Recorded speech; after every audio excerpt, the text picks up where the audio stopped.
Doa yang dijawab Tuhan. Sebagai umat manusia, kehidupan kita seringkali dihadang oleh berbagai macam tantangan dan masalah. Ada masalah keluarga, masalah ekonomi, masalah kesehatan, dan berbagai masalah yang lain. Dan untuk itu kita sangat membutuhkan pertolongan Tuhan. Dan saya percaya bahwa doa adalah sarana yang menghubungkan kita dengan Tuhan. Membuat kita yang terbatas bisa terhubung dengan Allah yang tanpa batas. Doa menghubungkan kita dengan pertolongannya. Doa menghubungkan kita dengan pribadinya.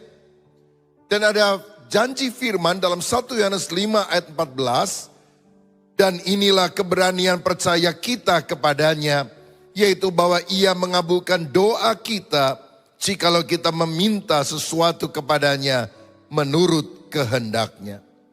Kalau kita hidup sesuai dengan kehendak Tuhan, doa kita akan dijawab Tuhan.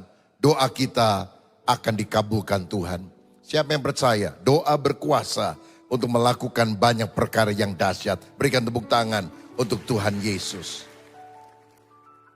Nah, hari ini saya ingin ajak saudara belajar tentang kuasa doa dari kehidupan seorang raja yang bernama Hizkia. Hizkia artinya Yahweh kekuatanku. Hizkia menjadi raja Yehuda pada tahun 729 sebelum Masehi sampai tahun 687 sebelum Masehi. Dia adalah anak Raja Ahaz dan ibunya bernama Abi atau Abia. Hizkia menjadi raja pada usia 25 tahun dan memerintah Yehuda sepanjang 29 tahun. Hizkia adalah raja yang menyaksikan penawanan kerajaan Israel utara oleh Asyur pada tahun 721 Masehi. Jadi Asyur menyerang Samaria, kerajaan utara, dan menawannya, menghancurkannya. Dan kemudian Asyur berusaha menyerang yang selatan, yang ibu kotanya adalah Yehuda yang dipimpin oleh Hizkia. Nah, hal yang kita biasa ingat tentang Hizkia adalah pada usia 39 tahun Hizkia sakit dan hampir mati. Tapi kemudian dia berdoa kepada Tuhan dan Tuhan memperpanjangkan umur hidupnya 15 tahun lagi. Sehingga dia baru meninggal pada usia 54 tahun. Dan itu terjadi ketika dia berdoa memohon anugerah Tuhan. Saya ingin ajak kita belajar apa yang akan terjadi jika kita sungguh-sungguh berdoa seperti yang dilakukan oleh Hizkia. Yang pertama, doa memberi kemenangan dalam pergumulan. Salah satu pergumulan yang berat yang dialami oleh Hizkia adalah karena dia dikepung oleh Sanherib dan pasukannya Raja Asyur. Yesaya 36 dan 37 mencatat peristiwa dramatis yang menimbulkan ketakutan bagi penduduk Yehuda.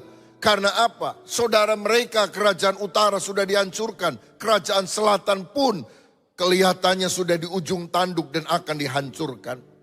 Kemudian Hizkia menerima surat dari utusan Raja Sanherib yang intinya, jangan percaya kepada Allahmu yang berjanji bahwa Allah akan melindungi engkau, akan melepaskan engkau dari kepungan Raja Asyur.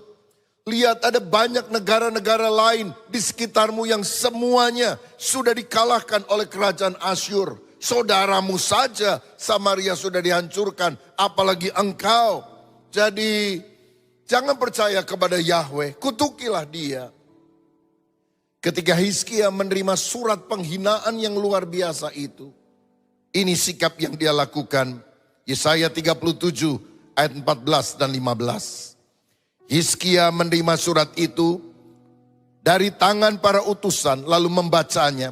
Kemudian pergilah ia ke rumah Tuhan dan membentangkan surat itu di hadapan Tuhan. Hizkia berdoa di hadapan Tuhan. Yang dilakukan adalah dia membentangkan surat itu di rumah Tuhan, di hadapan Tuhan, dan meminta pertolongan daripada dia. Adakah di antara saudara yang sedang mengalami pergumulan dan kau merasa tidak bisa mengatasinya dengan kekuatanmu sendiri? Ada hal yang kita bisa lakukan, bentangkan masalahmu di hadapan Tuhan. Karena Tuhan adalah Allah yang sanggup mendengar dan menjawab doa kita. Saudara-saudara, kenapa dia membentangkan surat itu di hadapan Tuhan? Karena surat itu adalah surat penghinaan dari raja kafir kepada Allah. Karena isinya jangan percaya kepada Yahweh. Jangan percaya dia yang berjanji akan menolong kamu. Saudara, pernahkah saudara menerima sebuah surat tagihan dari bank yang dikirim lewat pos? Dan ketika kita buka, kita kaget karena jumlahnya puluhan juta yang harus kita bayar. Aduh, banyak sekali, pada saya yang gak punya uang untuk membayarnya. Dan ketika kita mulai membaca, ada tagihan-tagihan yang rasanya kita gak pernah beli barang itu, kita gak pernah makan di restoran itu, kita tidak pernah beli tiket pesawat itu. Dan ketika kita mulai melihat secara seksama, ternyata surat itu salah alamat. Surat itu untuk tetangga sebelah rumah kita.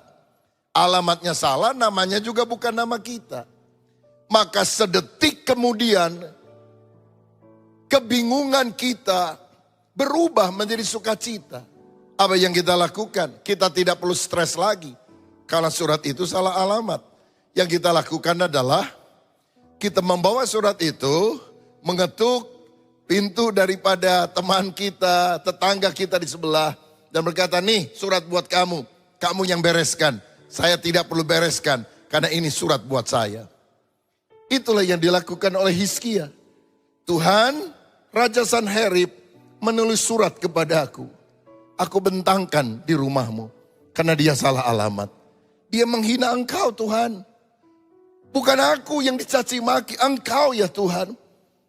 Dan aku percaya engkau tidak akan berdiam diri menghadapi hinaan ini. Turunlah Tuhan, campur tanganlah. Engkau bisa melakukan perkara yang dahsyat untuk menolong kami. Dan ayat 35 berkata, aku akan memagari dan menyelamatkan kota ini. Janji Tuhan, walaupun engkau sedang mengalami pergumulan, aku memagari kamu, aku menyertai kamu, aku akan memberikan kemenangan. Dan apa tindakan Tuhan? Tuhan menyuruh malaikatnya untuk memberikan pertolongan.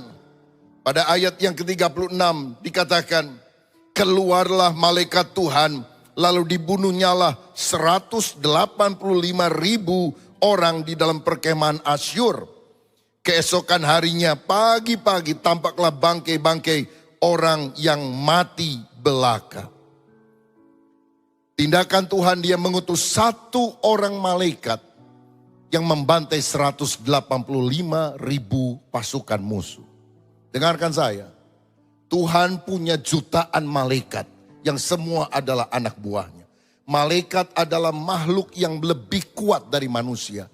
Cukup satu malaikat, 185.000 musuh dibantai semuanya. Apalagi kalau banyak pasukan malaikat yang turun. Saudara, Tuhan tidak kekurangan daya untuk bisa menolong kita. Kalau kita sungguh berharap kepada Dia, cukup satu malaikat, masalahmu akan dibereskan oleh Tuhan. Dalam Mazmur 34 ayat 8 firman berkata, malaikat Tuhan berkemah. Di mana? Di sekeliling orang-orang yang takut akan Dia, lalu meluputkan mereka. Kalau malaikat berkeliling, berkemah, itu berarti lebih dari satu malaikat. Satu malaikat saja mengalahkan 185.000 orang. Tanpa kita harus berperang melawan mereka. Tuhan yang berperang ganti kita. Apalagi kalau pasukan malaikat berkerumun di sekitar kita. Bagaimana supaya pasukan malaikat bisa berkubu di sekitar kita? Hiduplah takut akan Tuhan. Kalau engkau hidup takut akan Tuhan, Tuhan akan menjaga kita dengan kehadiran malaikatnya. Allah yang kita sembah adalah Allah yang kuat, Allah yang perkasa. Tadi pagi saya menyampaikan kesaksian ini, bahwa sejak 3 tahun yang lalu, saya berdoa dan berupaya untuk membangun sebuah gedung gereja baru di daerah Bandung Timur. Karena Bandung Timur adalah daerah di Jawa Barat yang setahu saya belum ada gereja dengan izin resmi. Mungkin saudara pernah dengar Cilegon yang sampai hari ini tidak bisa dibangun satu gereja pun. Padahal hampir 3.000 orang Kristen ada di sana. Karena tahun 1970-an ada perjanjian darah yang mengatakan tidak boleh ada gereja di sana. Sehingga kita punya jemaat yang ada di Cilegon, harus ibadahnya di kompleks Kopassus di Serang, kira-kira 20 km dari kota tersebut. Cilegon lebih viral, tapi Bandung Timur juga nasibnya sama, saudara sekalian. Dan Jawa Barat adalah provinsi yang paling intoleran kedua di Indonesia. Nah saudara, kita berupaya supaya di tempat itu ada gereja. Pernah ada 7 gereja dalam satu hari yang sama ditutup. Beberapa bulan yang lalu ada satu HKBP yang juga diserbu oleh massa. Dan ini pergumulan yang sulit. Tapi saya berdoa Tuhan berikan kesempatan supaya kami juga bisa melayani orang-orang di daerah sulit seperti di Bandung Timur. Kami membeli sebuah tanah seluas hampir 2 hektar di perumahan baru Sumarekon yang ada di Bandung Timur. Dan kemudian kita mulai mengurus izinnya. Sulit luar biasa. Ada banyak tantangan. Tetapi saudara, kalau kita berdoa, kalau kita bertekun, mengharapkan pertolongan Tuhan. Selain ada tim yang mengurus ke pemerintah, ke masyarakat. Kita selalu ada tim doa yang setiap hari memperkatakan bagi Tuhan tidak ada yang mustahil. Dan walaupun sulit, bulan lalu izinnya resmi keluar. Izin gereja, saudara-saudara. Oh Tuhan dahsyat. Karena saya juga rindu di sana selain dibangun gedung gereja ada museum kisah Alkitab modern yang akan menghadirkan sebuah semacam theme park edutainment untuk anak-anak dan juga remaja agar mereka punya pemikiran yang benar tentang Alkitab. Kita tidak hanya membacakan Alkitab, kita menunjukkan Alkitab melalui theme park semacam itu. Ada kisah tentang penciptaan, ada tentang Adam dan Hawa, ada tentang Bahtera Nuh, terutama tentang Yesus Kristus tentunya. Dan kemudian akhir zaman di mana ada sorga dan neraka. Dan kita akan lengkapi dengan berbagai teknologi yang canggih untuk hal tersebut. Kita tidak menduga bahwa akhirnya Tuhan bisa memberikan jalan sehingga izin itu bisa resmi didapat. Satu hal yang saya yakin, masalah kita boleh besar, tapi Allah yang kita sembah jauh lebih besar dari masalah yang kita hadapi. September lalu izinnya keluar, 11 Oktober beberapa hari yang lalu kami melakukan peletakan batu pertama dan akan segera membangun tempat itu. Doa memberi kemenangan dalam pergumulan. Yang kedua, doa membawa kesembuhan di saat sakit. Alkitab menunjukkan bahwa Hizkia sakit dan dia segera mati.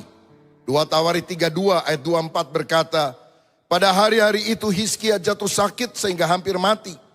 Ia berdoa kepada Tuhan dan Tuhan berfirman kepadanya dan memberikannya suatu tanda ajaib. Dia sakit tapi dia berdoa dan menangis. Mohon belas kasihan Tuhan. Dan jawaban Tuhan di ayat 5. Telah kudengar doamu dan telah kulihat air matamu. Aku akan memperpanjangkan umurmu 15 tahun lagi. Saya menemukan di sini bahwa doa itu bisa lebih cepat dikabulkan ketika ada satu unsur lain ditambahkan. Yaitu berdoa dengan mencucurkan air mata. Mencucurkan air mata adalah tanda keseriusan, tanda kesungguhan hati. Dan ketika seorang berdoa dengan serius, dengan sungguh hati, hancur hati minta pertolongan Tuhan, hati Tuhan tergerak dan mengabulkan permintaan daripada Hizkia. Bolehkah saya bertanya kepada saudara yang pernah berkata, Tuhan aku sudah berdoa dan rasanya engkau tidak mengabulkan doaku pada sudah berbulan-bulan, bertahun-tahun. Kenapa engkau biarkan hal ini terjadi? Bolehkah saya bertanya, kapan saudara terakhir kali berdoa dengan mencucurkan air mata? Kapan engkau berdoa dan menangis dan berkata, Tuhan Aku tidak tahu apa yang aku harus lakukan, tapi mataku tertuju kepada Tuhan. Dan ketika engkau berdoa dengan menangis, lihat kemurahan hati Tuhan bisa menjamah hidup saudara. Dan apa yang tidak pernah dilihat oleh mata, tidak pernah didengar telinga, tidak pernah timbul dalam hati, Allah akan sediakan bagi setiap orang yang mengasihi Dia. Umurnya diperpanjang 15 tahun lagi. Dia dapat berkat. Saya percaya kalau engkau berdoa dengan mencucurkan air mata, umurmu diperpanjang, berkatmu diperbanyak, jalan terbuka dari Tuhan akan berikan. Kalau Tuhan tutup pintu berkat, tidak akan ada orang yang bisa membukanya. Tapi kalau Tuhan sudah buka pintu berkat bagi saudara, tidak akan ada orang yang bisa menutupnya. Karena berkat sejati berasal dari Allah yang akan dilimpahkan kepada setiap orang yang berdoa. Bahkan Tuhan memberikan tanda di ayat 8. Bayang-bayang penunjuk matahari akan mundur 10 tapak. Zaman dulu belum ada arloji, zaman dulu belum ada jam dinding.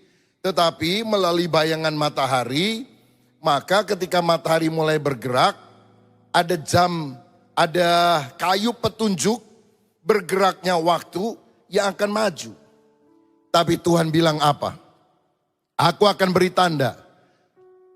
Tanda penunjuk jamnya bukan maju, tetapi bayangannya akan mundur. 10 tapak itu kira-kira 40 menit, saudara.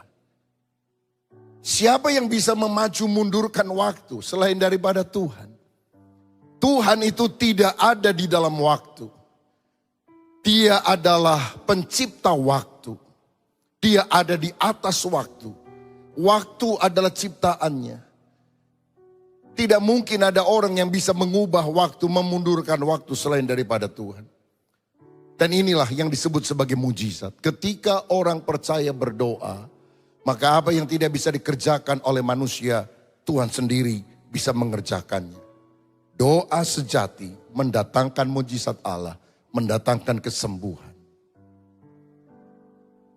6 bulan yang lalu, saya pergi ke dokter untuk check up biasa, tidak ada gejala apapun. Dan kemudian dokter mulai memeriksa USG, lalu dia lihat, di bagian leher saya ini ada benjolan. Dia pegang, dia fotokan, saudara. Dan dia bilang, saya lihat ada benjolan. Rasanya perlu diteliti lebih jauh. Karena itu 3 bulan kemudian saya pergi ke Singapura. Dan kemudian diperiksa dengan alat yang lebih canggih, difoto, saudara. Dari kiri, kanan, muka, belakang, dan sebagainya.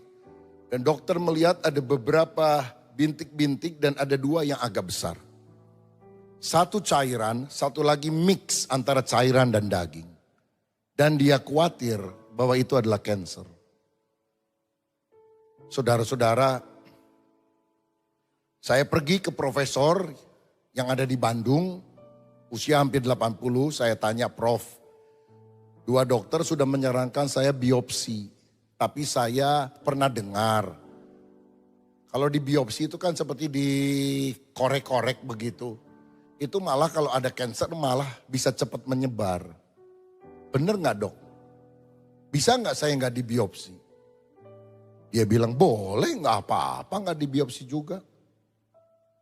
Akibatnya apa dok? Saya bilang, ya paling-paling nanti setelah sekian lama stadium 4 gitu.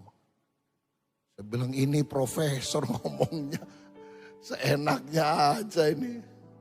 Jadi maksud profesor gimana? Ya harus dibiopsi. Baru kita tahu. Kanker atau bukan. Saya pergi ke dokter yang keempat, saudara, ke Jakarta. Bukan hanya second opinion. Tapi minta petunjuk yang lain. Dan semuanya bilang kamu harus biopsi. Saya masih bergumul, maju mundur, bawa dalam doa. Tapi saya mau bilang begini, walaupun pendeta ketika divonis semacam itu, hati berdebar ada. Tapi saya nggak mau fokus dengan penyakit dan masalah saya. Saya pelayanan dan jadwal sudah padat sekali. Saya ke Australia, saya khotbah di Amerika, saya ke Papua, saya ke berbagai tempat di Indonesia. Saya fokus kepada Tuhan dan pekerjaannya. Sampai pada harinya saya memang harus khotbah juga di Singapura pada weekend. Saya berangkat beberapa hari lebih awal, masuk ke rumah sakit untuk dibiopsi. Dan ketika saya dibiopsi, selesai, masih harus beberapa jam di rumah sakit. Saya merasa lemah, tidak berdaya. Saya berkata, Tuhan tolonglah saya. Kalau saya sakit harus disinar. Ada banyak pelayanan yang harus cancel Tuhan. Ada banyak tugas yang saya tidak bisa kerjakan. Tolonglah saya Tuhan. Beri aku perpanjangan waktu. Beri aku kesempatan untuk melayani lebih lama. Waktu saya sedang terbaring lemah itu. WA saya bunyi. Ada message yang masuk. Ternyata panitia dari Bandung yang mengurus izin gereja dan dia kasih kabar. Pak, izin gerejanya sudah resmi keluar. Ini nomornya. Ini dia fotokan saudara. Ini buktinya. Wah, saya lagi terbaring lemah, lagi bingung. Aduh Tuhan gimana? Tuhan tunjukkan, aku beri mujizat kepada kamu. Di dalam kelemahan kitalah kuasa Allah dinyatakan dengan sempurna. Haleluya. Man's power itu luar biasa. Tapi gak ada artinya dibandingkan dengan God's power. God's power lebih dahsyat daripada kekuatan manusia. Dan saya disadarkan, kamu gak bisa bikin apa-apa, kamu gak berdaya. Kalau hasilnya keluar 4 hari kemudian dan kamu dinyatakan cancer, kamu harus diradiasi, kamu harus di kemo, kamu harus mengalami banyak hal. Mungkin rambut akan rontok dan sebagainya. Tapi waktu saya terima berita itu, saya bilang, Tuhan, saya cuma kacungmu. Beri aku kesehatan supaya aku mengerjakan pekerjaan besar ini. Minggu ini berikan saya hadiah, double miracle, double blessing. Supaya saya mengalami double happiness. 4 hari kemudian, dokter telepon saya di Singapura. Dia bicara beberapa hal, tapi intinya, no cancer at all. Tidak ada cancer sama sekali. Wow, saya bersyukur. Saya bilang, Tuhan terima kasih. Engkau yang telah menyembuhkan Hizkia adalah Allah yang masih bisa melakukan mujizat sampai hari ini. Bahkan kalau ada di antara saudara yang harus menempuh radiasi, kemoterapi, atau penyakit apapun yang saudara harus operasi. Jangan kecil hati. Percayalah Tuhan akan menyertai saudara. Bahkan di meja operasi, Tuhan tidak pernah berhenti meninggalkan kita. Pada waktu di biopsi, yang saya bisa lakukan hanya menyanyi, menyembah Tuhan dalam hati. Tidak terdengar, dokter mungkin tidak tahu. Tapi saya memuji Tuhan. I will sing of the goodness of God. Aku akan selalu menyanyikan kebaikan-Mu Tuhan. Doa memberikan kemenangan atas masalah. Doa membawa kesembuhan di saat sakit. Yang ketiga, doa mendatangkan transformasi rohani.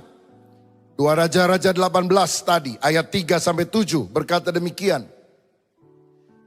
Hizkia melakukan apa yang benar di mata Tuhan, tepat seperti yang dilakukan Daud bapa leluhurnya. Dialah yang menjauhkan bukit-bukit pengorbanan dan meremukan tugu-tugu berhala, dan yang menebang tiang-tiang berhala, dan yang menghancurkan ular tembaga yang dibuat Musa. Sebab sampai saat pada masa itu, orang Israel memang masih membakar korban bagi ular itu yang namanya disebut Nehustan.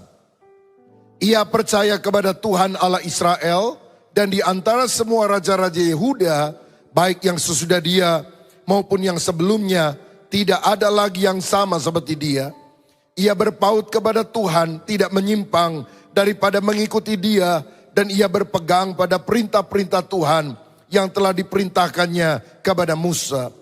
Maka Tuhan menyertai dia, kemanapun juga ia pergi berperang, ia beruntung. Saya melihat yang ketiga, doa sejati bukan hanya menyembuhkan. Doa sejati bukan hanya membebaskan kita dari penyakit, tapi doa sejati akan mendatangkan transformasi rohani melalui kehidupan kita kepada orang yang ada di lingkungan kita. Hizkia berdoa kepada Tuhan. Dia berpaut kepada Allah. Dan Allah memakai Hizkia untuk memulihkan rumah Tuhan dan ibadah orang Israel. Dia dipakai untuk menjauhkan penyembahan berhala, menghancurkan patung tembaga yang disebut sebagai Nehustan. Alkitab juga mencatat, sejak zaman Hizkia, Paskah yang sudah lama tidak dirayakan, kembali dirayakan. Bayangkan, Salomo pernah membangun bait Allah yang begitu bagus, mahal, dan indah. Tapi sepeninggal dia, bait Allah ditutup, tidak ada pelayanan imam, orang-orang Lewi tidak melayani, bait Allah hanya menjadi sebuah monumen. Tidak ada movement, hanya monumen, peringatan, dulu anak pernah hadir di dalam bait Allah ini. Tapi ketika Hizkia menjadi raja, dia buka kembali bait Allah. Dia ajak umat Tuhan berdoa. Bahkan umat Israel yang sudah menyembah berhala, dia tarik lagi untuk datang menyembah Yahweh, Elohim, Allah yang disembah Abraham, Ishak dan Yakub. Saudara-saudara, Musa pernah membuat sebuah patung tembaga yang disebut Nehustan. Karena orang ketika bersungut-sungut di padang gurun mati semua atau bahkan banyak yang sakit. Tapi ketika orang memandang patung tembaga itu, maka mereka menjadi sehat kembali. Di kemudian hari, patung itu malah disembah. Hizkia adalah orang yang berani menentang arus. Siapa yang berani menghancurkan patung yang dibuat oleh Musa? Karena sampai hari ini, nabi yang dianggap terbesar oleh orang Yahudi bukan Isa tapi Musa. Dan Hizkia sangat berani sekali menghancurkan patung itu. Karena dia melihat bahwa bukan lagi Tuhan sumber penyembahan, tetapi yang disembah adalah alatnya. Dan dia membawa balik orang Israel untuk datang kepada Tuhan bahkan merayakan Paskah. Saudara-saudara, kalau boleh saya bayangkan, di Israel Utara pernah ada satu orang nabi namanya Elia yang membawa balik orang Israel menyembah Allah, menentang Baal, menentang Ahab, Isabel. Di bagian selatan Tuhan pakai Hizkia untuk melakukan revival, kebangunan rohani sejati. Dari sini saya belajar, orang yang sungguh-sungguh berdoa akan berani bersaksi.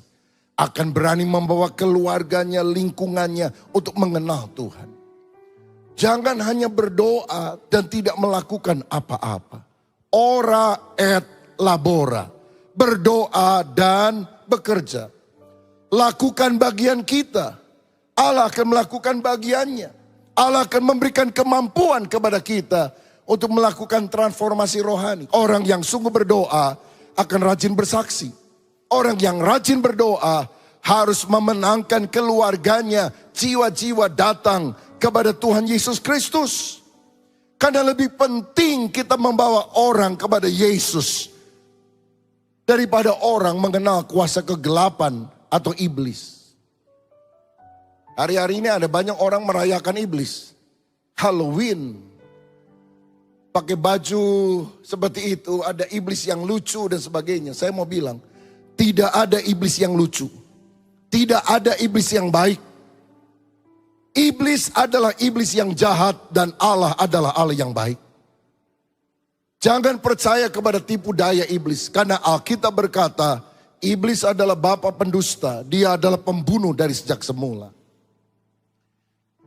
Kita terkejut kemarin mendengar berita ketika orang-orang muda di Korea Selatan, di Itaewon, satu distrik perdagangan, merayakan Halloween. Kira-kira 150 orang mati, 150 orang luka. Setan kok dirayakan, saudara. Rayakan Yesus. Dia lebih dari segala-galanya. Dia lebih daripada pemenang. Jangan berjinak-jinak dengan iblis. Oh gini aja deh setan, saya nggak ganggu kamu, kamu jangan ganggu saya. Nggak bisa. Setan itu nggak bisa dibuat perjanjian seperti itu. Karena dia akan selalu mengganggu hidup kita. Dia pencuri, dia pembunuh, dia perusak dari sejak awal. Betapa pentingnya kita membawa seluruh keluarga kita, lingkungan kita kenal Tuhan Yesus. Keluarga kami dulu bukan keluarga Kristen. Semua latar belakang penyembah berhala. Orang pertama dalam keluarga yang bertobat adalah ibu dari nenek saya. Saya panggil dia Makco. Dia tinggal di Pangkalan Bun, Kalimantan Tengah. Ada misionaris datang ke sana mengadakan ibadah, dia ikut. Suaminya marah, anak-anaknya tidak suka. Tapi oma tua ini selalu rajin pergi ke gereja, beribadah, menyanyi lagu rohani. Lalu dia cerita kepada cucu-cucunya tentang Tuhan Yesus. Orang kedua dalam keluarga saya yang bertobat adalah ayah saya. Dan sejak itu satu demi satu anggota keluarga mulai kenal Tuhan. Akhirnya suami dari makco saya menerima Yesus, dibaptis. Pada dia punya ilmu di Kalimantan Tengah itu, ya terkenal dengan ilmu gelap, ada kuyang, kepala bisa lepas dan sebagainya. Dan dia udah ngomong kepada keturunannya, saya nggak akan bisa mati kecuali kaki saya, telapak kaki saya dipukul dengan daun kelor. Tapi dia tidak pernah harus dipukul dengan daun kelor karena dia sudah terima Yesus. Orang yang terima Yesus hidupnya diperbaharui. Kutuk iblis dicabut, berkat Allah dilimpahkan. Opa saya bertobat, oma saya bertobat, anak-anaknya bertobat. Sekarang ini kira-kira 150 orang keluarga dan famili dekat semuanya jadi Kristen. Beberapa bulan lalu kami ada acara keluarga, kita kumpul saudara-saudara. Waktu kita kumpul kita saling sharing cerita. Ayah saya 9 bersaudara, 5 orang jadi hamba Tuhan. Generasi berikutnya saya dan beberapa sepupu yang lain dipanggil jadi hamba Tuhan.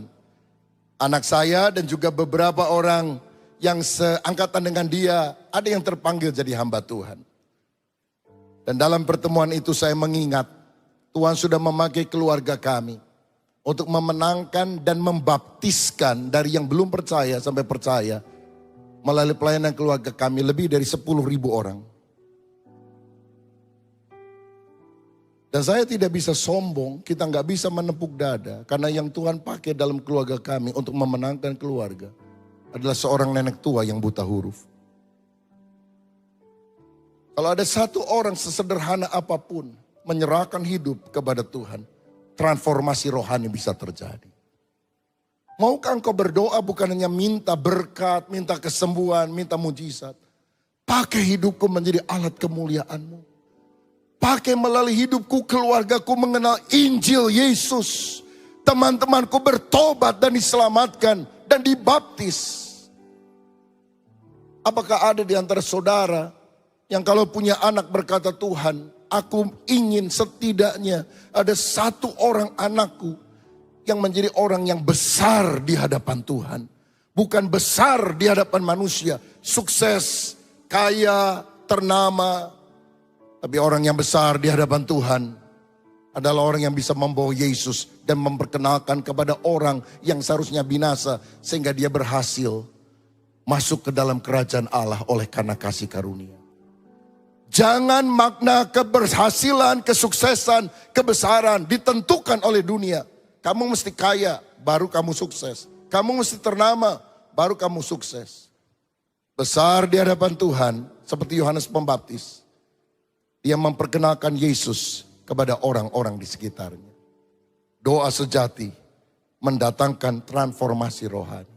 Saya berdoa supaya saudara dipakai seperti Hizkia untuk membawa banyak orang mengenal Kristus. Bagian terakhir yang saya mau bagikan adalah ini. Kita harus berdoa dengan segenap hati, Tuhan akan mengabulkan doa kita. Namun waspada hal ini pada waktu kita berdoa. Jangan pernah memaksa Tuhan untuk mengikuti rencana atau ambisi kita ketika kita berdoa. Kenapa saya berkata demikian? Karena Hizkia berdoa, Tuhan perpanjang 15 tahun, ini sesuatu yang bagus. Tapi mungkin yang jarang dibahas adalah ini. Penerus Hizkia adalah anak kandungnya yang bernama Manasye. Dan Manasye menjadi raja di Yehuda pada waktu dia berusia 12 tahun. Dan dia memerintah 55 tahun. Dan Alkitab berkata, dia adalah raja yang sangat jahat. 2 Raja-Raja 21 ayat 16 mencatat ini. Lagi pula Manasye mencurahkan darah orang yang tidak bersalah sedemikian banyaknya hingga dipenuhinya Yerusalem dari ujung ke ujung, belum termasuk dosa-dosanya yang mengakibatkan orang Yehuda berdosa pula dengan berbuat apa yang jahat di mata Tuhan. Saudara sekalian, jadi Manasye anak daripada Hizkia jadi yang raja yang paling jahat di Yehuda. Dan dia memerintah pada waktu dia berusia 12 tahun. Itu artinya Manasye lahir pada waktu injury time, pada waktu perpanjangan masa hidup Hizkia 15 tahun. Jadi setelah Hizkia sembuh, pada tahun ketiga dia melahirkan anak dari istrinya, dan itulah yang menjadi raja yang sangat jahat. Dalam pemandangan mata Tuhan, mestinya Tuhan tahu kenapa Hizkia mesti mati muda. Karena Hizkia akan melahirkan seorang raja yang jahatnya luar biasa. Dan Tuhan bilang, anakku pulang, supaya engkau tidak melahirkan generasi yang busuk ini. Tapi karena dia paksa, dia doa, Tuhan memberikan kehendak bebas kepada kita. Tuhan bilang go ahead. Tapi akibatnya adalah Manasye lahir sebagai raja yang paling jahat. Ingatlah ini saudara waktu kita berdoa. Tuhan tahu yang terbaik untuk kita anak-anaknya. Kita harus meminta dengan iman. Tidak boleh ada keraguan. Kita percaya kehendak Tuhan yang terbaik. Tapi pada satu titik kita harus lebih percaya pada kedaulatan Tuhan daripada permintaan kita yang disertai dengan iman yang menggebu-gebu. Karena kedaulatan Tuhan lebih daripada pilihan bebas manusia sehebat apapun itu. Saya akhiri dengan kisah ini. Ada 3 pohon yang tinggi menjulang di sebuah hutan. Pohon pertama berkata, kalau aku ditebang, aku pingin dijadikan kotak perhiasan di mana orang menyimpan berlian emas di sana. Tapi ternyata setelah dia ditebang, dia dijadikan sebagai kotak makanan hewan. Di mana sapi, domba makan dari kotak makanan hewan itu. Dia sangat sedih, dia marah kepada Tuhan. Kenapa engkau tidak mengabulkan doa, cita-cita dan keinginanku? Sampai satu kali Yusuf dan Maria lewat di daerah tersebut. Dan Maria harus melahirkan. Dia masuk ke sebuah kandang, ke sebuah gua. Dan kemudian setelah bayi itu dilahirkan, ditaruh di kotak makanan hewan yang kita lebih kenal dengan nama palungan. Pada waktu itulah kotak tersebut sadar bahwa ternyata Tuhan memakai dia bukan untuk menampung emas atau perak, tapi untuk menampung bayi Yesus, bayi kudus yang akan menjadi Mesias, juru selamat dunia. Dia berkata, terima kasih Tuhan. Cita-citaku tidak terlaksana, tapi rencana Tuhan yang lebih indah terlaksana dalam hidupku. Bagaimana dengan pohon kedua? Dia berkata, Tuhan, kalau aku ditebang, aku ingin dijadikan sebagai kapal. Di mana para saudagar akan pergi dengan kapal itu. Dan aku akan mengantar mereka untuk berjualan, berdagang, orang-orang kaya yang hebat tersebut. Ketika ditebang, dia dijadikan kapal, tapi bukan kapal besar, sampan kecil. Tempat para nelayan miskin menangkap ikan. Dan bau amis setiap hari dia cium. Karena dia dipakai oleh nelayan-nelayan sederhana. Dia berkata, Tuhan kenapa doaku, cita-citaku tidak terkabul. Sampai satu kali Yesus berjalan di tepi danau Galilea, ingin mengajar orang banyak dengan firman, dan dia meminjam perahu Simon Petrus yang amis, perahu yang kosong karena Simon gagal untuk menangkap ikan pada hari itu. Dan ketika perahu itu dipakai, sadarlah perahu kayu itu, aku tidak dipakai untuk mengantar para saudagar, karena saudagar di atas segala saudagar, yang memiliki langit bumi dan isinya yang begitu luar biasa, rela memakai perahu hidupku untuk aku dipakai menjadi alat bagi pemberitaan Injil. Terima kasih Tuhan, rencanaku gagal, rencanamu terbaik yang terjadi. Bagaimana dengan yang ketiga? Dia berdoa, Tuhan, aku tidak mau ditebang. Aku menjadi pohon yang paling tinggi di hutan ini, dan semua mata akan memandang kepadaku. Sayang, dia ditebang juga. Celakanya setelah ditebang, penebangnya tidak punya ide. Ini pohon mau diapain? Jadi dibiarkan menjadi kayu gelondongan yang tersimpan di pinggir jalan. Bertahun-tahun tidak ada yang menyentuhnya. Sampai satu kali, Yesus harus pergi ke Golgota untuk menanggung dosa manusia. Dan seorang prajurit Romawi melihat kayu itu. Dipaksanya Yesus mengangkat kayu tersebut yang membawanya ke Golgota. Dia disalibkan di sana. Semua mata memandang kepada kayu tersebut. Bukan karena kayunya yang hebat, tapi ada Yesus, anak domba Allah, yang mati untuk mengangkut seluruh dosa isi manusia. Dan kayu ketiga berkata, terima kasih Tuhan. Rencanaku batal, tapi rencana Tuhan yang lebih indah terlaksana dalam hidupku. Orang tidak terpesona kepadaku, tapi orang melihat siapa Yesus yang menggunakan kayu hidupku untuk menanggung dosa seisi dunia. Kalau saudara berdoa, engkau harus berdoa dengan iman, dengan segenap hati. Tapi beri ruang kepada kedaulatan Allah yang lebih mengerti, lebih baik. Karena akhirnya apa yang kita pikir baik belum tentu yang terbaik. Apa yang Tuhan kerjakan bagi kita, kita anggap buruk. Tapi di kemudian hari ternyata itu adalah yang terbaik. Percayalah, rencana Tuhan lebih baik dari apa yang kita pikirkan.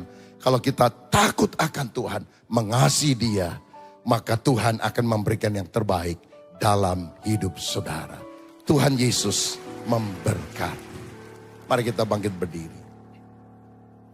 Ku yakin saat kau berfirman, ku menang saat kau bertindak. Hidupku hanya ditentukan oleh perkataanmu.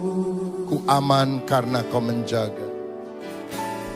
Ku aman karena kau menjaga. Ku kuat karena kau menopang. Hidupku hanya ditentukan oleh kuasa-Mu. Bagi Tuhan tidak ada yang mustahil. Bagi Tuhan tak ada yang mustahil. Bagi Tuhan tak ada yang tak mungkin. Mujizatnya disediakan bagiku. Ku diangkat dan dipulihkannya. Bagi Tuhan, bagi Tuhan tak ada yang mustahil. Bagi Tuhan tak ada yang tak mungkin. Mujizatnya disediakan bagiku. Ku diangkat dan dipulihkannya. Sore hari ini apapun pergumulan yang saudara hadapi, berdoalah kepada Tuhan. Tuhan tidak jauh, Dia hanya sejauh doa. Tuhan mendengarkan seruan doamu.